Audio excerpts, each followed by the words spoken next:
মুখ্যমন্ত্রী মমতা বন্দ্যোপাধ্যায়ের প্রচেষ্টায় দীঘার সমুদ্র সৈকতে উদ্বোধন হল জগন্নাথ ধাম মন্দির। উৎসবে মাতলেন ইংরেজবাজার পৌরসভার 23 নম্বর ওয়ার্ড কমিটির সদস্যরা। মৃদঙ্গ বাজিয়ে ওয়ার্ড পরিক্রমা করলেন স্থানীয় কাউন্সিলর সুজিত সাহা। বুধবার দুপুরে 23 নম্বর ওয়ার্ডের তেলিপুকুর এলাকায় জগন্নাথ, বলরাম ও সুভদ্রার বিগ্রহ পুজো করা হয়। এরপর খোল কর্তার সহযোগে ওয়ার্ডে একটি নগর কীর্তনের আয়োজন করা হয়। হাতে জগন্নাথ ধাম মন্দিরের ছবি সহ পোস্টার ব্যানার নিয়ে নগর কীর্তনে অংশ নেন কাউন্সিলর সহ ওয়ার্ডের বাসিন্দারা। এরপর জগন্নাথ দেবের গজা প্রসাদ বিতরণ করা হয় ওয়ার্ডের বাসিন্দাদের মধ্যে। বিশ্ববাসীর জন্য পুরীর আদলে দীঘার সমুদ্র সৈকতে মুখ্যমন্ত্রীর প্রচেষ্টায় তৈরি হয়েছে জগন্নাথ ধাম মন্দির।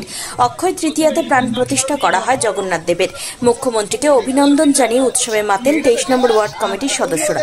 মাননীয় মুখ্যমন্ত্রী মমতা ব্যানার্জির উদ্যোগে আমাদের দীঘায় যে জগন্নাথ দেবের মন্দির উদ্বোধন হলো আজ, তাকে কেন্দ্র করে আজকে আমরা 23 নম্বর ওয়ার্ডে জগন্নাথের পুজো করা হলো এবং আমরা এই এলাকার লোক সমস্ত মিলে আমরা একটা ছোট্ট নগর কীর্তন করলাম এবং আমরা যেটা জগন্নাথ আমরা পুরীতে পেয়ে থাকি গজা,